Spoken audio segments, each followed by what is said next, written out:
Next, we will welcome Mrs. Marialexia Margariti, joining us from Greece. Marialexia is an occupational psychologist, psychotherapist, a corporate coach who has worked for many years in the oil industry, both in Greece and internationally. You realize that I'm reading well. I know. I keep looking at you, and I was wishing that I had this while I will be talking next. Her coaching practice is focused on leadership evolution for senior executives and teams who go through major organizational and cultural shifts. Since 2018, she's also working as a coach supervisor supporting coaches. Among others, Marialexia's sessions tackles the difficulties that arises from a remote hybrid work within international and corporate teams. Thank you. Welcome. Thank you so much. Hello, everybody. For me, today is a bit emotional. I'm touched because with the team of EMCC Cyprus, we have started discussions when they were establishing themselves, and we had just started ourselves in EMCC Greece. And being here today in the first coaching and mentoring conference is for me something very personal. And I think Georgia, Kypros, and the team of EMCC Cyprus, looking at this, you are amazing, guys. Thank you very much for inviting. I will try to just touch the subject. Which subject? How this permanent change of hybrid workplace has affected human connections and relationships at work, and how this can be approached by leaders and by coaches, i.e. the work we're doing with leaders and leadership teams in order to somehow I will say gain the losses, because there are some losses. But before that, let's start with why human connection is important. Human connection is important because the Harvard study says so. There is this study that goes since 1938 and goes through all the decades to date and says the same thing. The single factor of people's happiness is relationships. All other things are important, work, status, families, money, of course. But it boils down to relationships. And this links with what before Abraham Lincoln has said, Abraham Maslow has said in the hierarchy of needs, where basically our need for being connected, being loved, and give love comes after water, food, shelter, oxygen, and you can imagine then all the rest, cognitive and intellectual aims, come next.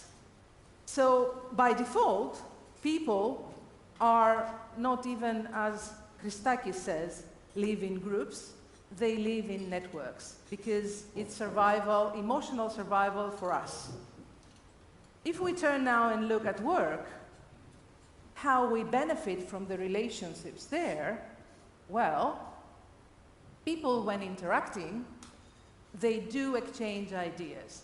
They listen to something more from what there is in their head. They are sharing best practices. And more, especially those of us in the room, doing jobs like coaches, mentors, therapists, counselors, very lonely professions, it's so important to have the others supporting us. That's why we crave so much for events of that sort, because we are amongst other people rather than in our isolated cubicle. And their performance increases because our experience is enriched. Then, it promotes innovation because of the same token. Exchanging, interacting, and sharing gives us more ideas.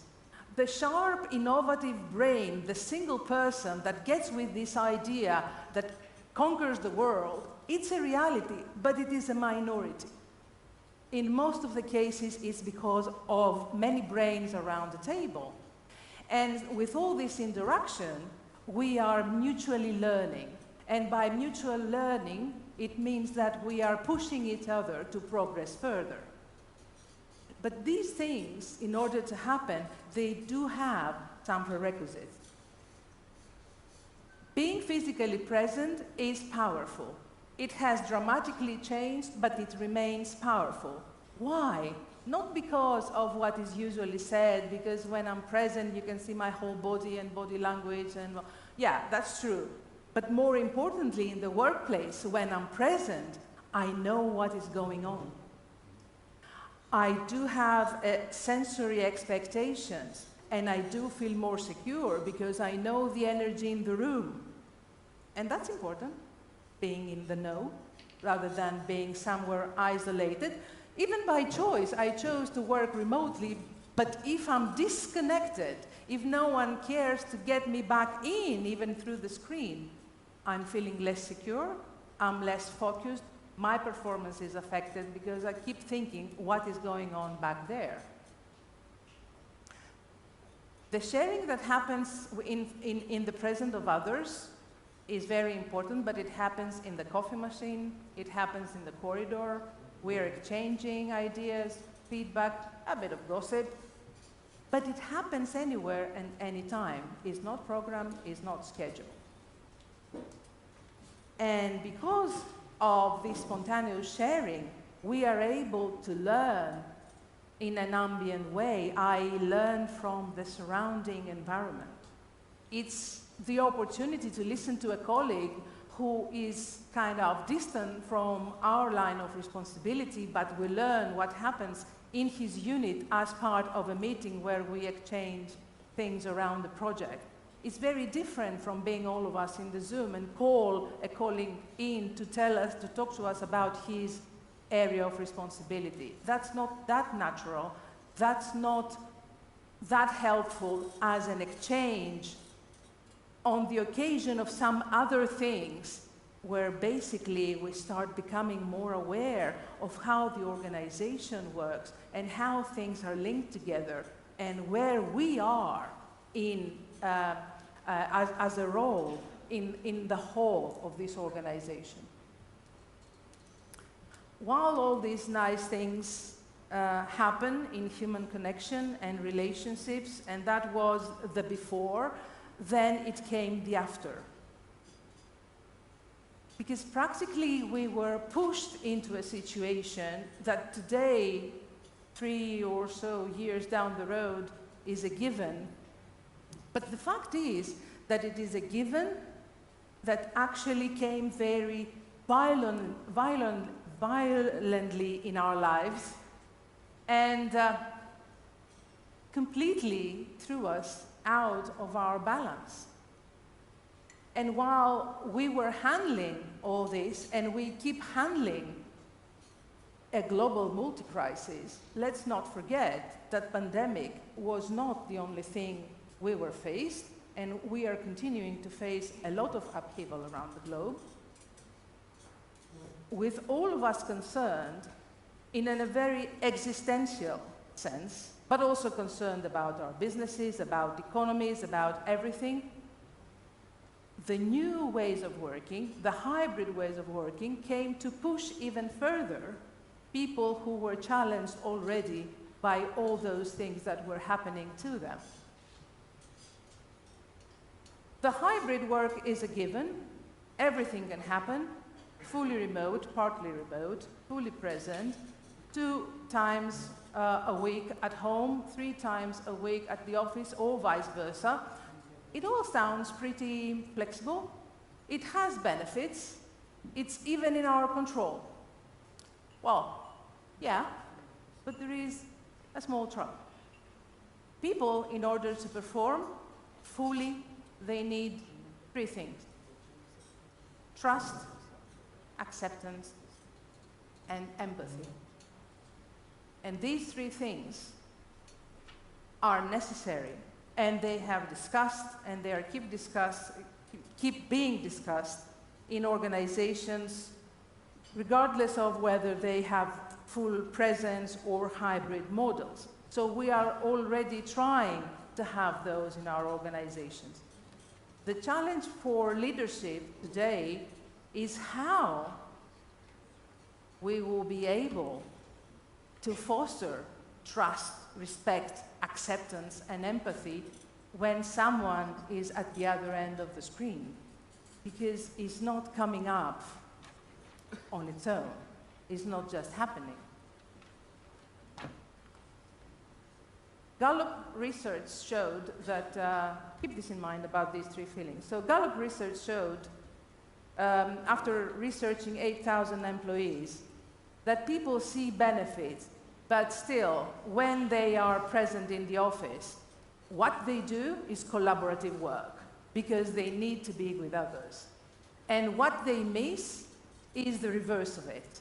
They observe that there is decreased team collaboration in hybrid work. They feel disconnected from the culture, the organization's culture, and they do see their relationships compromised. There are more researches, and I could keep going, but the thing is that they all give us the same thing. There are benefits, but we have people that feel disconnected, stressed, angry, worry, they don't find easily their footing, and they don't know how to be. And that's what leaders have to be dealing with. The thing is, and let's not forget as we move on, that leaders are part of this. They are not in some other place that is better. They live in the same conditions, they feel the same things, and they need to find the solutions in this new setup for them and their team.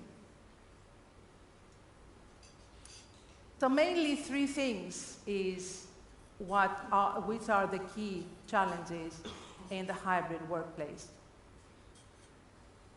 I'll read something here. From the author Eve Ensler, who writes, "By 4 o'clock each afternoon, I can feel the disintegration begin. After a day of disembodied voices, blurred and frozen faces, loud news. After a day of wanting to reach out through the screen to the void, the isolation, to feel a heart beating, take someone's hand, breathe with another's breath, I can feel myself begin to disappear." First and foremost, struggle of presence. Two kinds of struggle of presence. The online fatigue. The most recent research tells us that people, regardless of how willingly they are on screen, they are lost 30 minutes into the meeting. We need to remember that. They are there, but they are not there. And this affects the second kind of presence. Presence, as a term, is what we are and how we are with others in our whole. And whole means the body, the thoughts, the emotions. The body, the mind, the heart. That's how we are present somewhere. Otherwise, we are just being. So this, because of the digital fatigue, but also because of all these feelings of disconnection I talked about, is suffering a lot. As Janine Turner, a professor from the Georgetown University, was saying, we probably need to redefine human presence. It's so different because it also is affected by our constantly reduced span of attention as well. So leaders trying to reconnect with their teams, they have to face a number of things, being the fact that people are much more easily lost during a meeting. People, human beings around the globe, every year lose percentages of their span of attention. It's getting smaller and smaller. And moreover, we have the distractions of the digital devices. I have been in the presence of leaders who are claiming they are there present for their teams, and they cannot leave from their hands their mobiles for 5 minutes. They go like that. So all this is on the table. Social connections are affected, and social connections are the basis of building relationships and cultivating them in a deeper level. And inspiration is reduced. Inspiration and creativity, as in collective creativity, because of course in Zoom we can have programmed and scheduled brainstorming sessions, and we have done them, and they are fine. In the years of the big lockdowns, I had started and finished projects with leadership teams that I've never seen anyone face-to-face at all. But being in a brainstorming session in the presence of others, there is a certain fluidity that we are missing. So that's why I say it's suffering. It's not zero, but it's suffering. But also the individual creativity is shrinked, because I need my peace to be in a room to think about and create something, but I need also a break. And when I go out of my cubicle, I can see someone, chat on something, share an idea, tell them how I feel, and probably they will feed something back, or pat me on the shoulder, and my brain will be reset and will go back re-energized to the work I was doing creatively. Okay. Well, what we do, or what can we do as leaders, what we do with leaders as coaches or mentors. The truth is that we are in what is called a liminal space, as per the English expression of betwixt and between. We can see our past lives in the rear view mirror, but the windshield ahead, where we were to look, where we go, is foggy. It's definite that we are in uncertain times, and as Georgia says, leaders have to be and work and deliver with their teams and make decisions in very messy times. That's a given.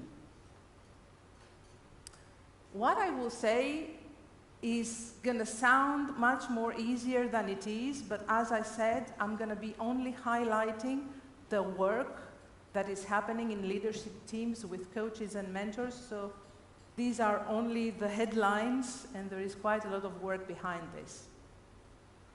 The start for leaders has to do with the acceptance and the stepping up to this chasm of uncertainty. They need themselves to allow the space to feel their feelings, to recognize them, to put on the table their anxieties and stress about this brittle world their business is running.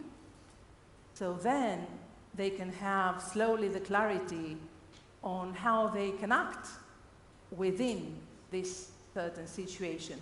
There is no under the carpet condition anymore. You cannot pretend that something else is happening. But also, it's important that they focus on two things that seem to be the only way to re-establish relationships and connections in this new permanent hybrid workspace: collaboration, communication. We need to be very intentional as leaders when connecting with our teams. And by intentional, I mean these three emotions I gave before: trust, acceptance, empathy. People need to feel trusted, accepted, understood, and they need to see it from their present leader. By being intentional, we rebuild the relationships, and we re-establish the glue between the members of our teams in an organization. And also, is very important, whether someone is next door or next screen, to feel that they are active contributors in what is happening in the business. So what is called as invitational presence is about that, is about embracing the whole team and make them feel that they contribute themselves, that they have views which are heard. And this is one of the basic rules of influential leadership anyway, regardless of the hybrid workspace. Because although a leader or a leadership team cannot actually solve any of these global challenges for the workplace, what we do individually matters.